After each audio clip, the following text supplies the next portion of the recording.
Hello မမတို့ရေဒီနေ့လေ BKA ကဝင်တယ် DMM ခြီဆွဲပေါင်းမီအောက်ကနံပါတ်2ပုံလေးနဲ့မိတ်ဆက်မယ်နော်ဒါကတော့နံပါတ်2ပုံလေးပါသူကဒီလိုမျိုးလေးအောက်ကပေါင်းမီလေးတွေကပန်းထိုးလေးတွေနဲ့အကျစ်ပန်းထိုးလေးတွေနော်ကာလာလေးတွေမိတ်ဆက်မယ်ဈေးလေးတွေပြောပြမယ်နော်မ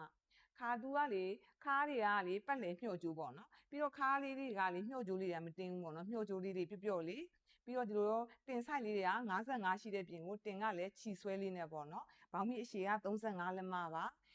ပေါင်းနေဆိုမတို့ရဲ့140ကနေ180 190အထိဝတ်လို့ရတယ်နော်ဒါကကြလို့ရှိရင်ချွတ်ချင်အောင်လည်းခေါ်မှာပေါ့နော်ဒါလေးကချွတ်ချင်အောင်လေးပါဒါလေးနောက်တစ်ရောင်လေးကခိုးပြရောင်လေးပါမတို့ရေဟိုလေးမစိုးထဲဆိုင်ကနေမိတ်ဆက်ပေးပါတယ်နော်ဘရာရောက်တဲ့မြို့တိုင်းကိုအိမ်ရောက်ငွေချေပို့ပါတယ်ရှင့်ဒီအသားရောင်လေးဆိုလဲမတို့ရေတအားလှတယ်နော်မတို့ဈေးနှုန်းလေးက4900ပါရှင့်ပြီးတော့အခုဒီရောင်လေးကခဲလေးနော်သူ့ရောင်လေးတွေကောင်းတယ်နော်မတို့ရေဘောင်းမီစက်ကက်ဆက်ဆန်လေးဆိုတော့လေဝတ်ရတာအဆင်ပြေတယ်နော်ဒါကခဲရောင်လေးပါရှင့်ဒါကလေပန်းလူလေးပေါ့နော်ပန်းမိတ်ကပ်လူလည်းခေါ်မှာပေါ့နော်ဒါကပန်းမိတ်ကပ်ရောင်လေးပါနောက်တစ်ရောင်လေးကနှက်ပြလေးပါရှင့်မတို့ရေဖုန်းနံပါတ်လေး0951 37308ကိုလည်းဖုန်းဆက်ပြီးတော့မှာယူနိုင်ပါတယ်ရှင့်ဒါကနောက်ဆုံးရောင်ကရှာ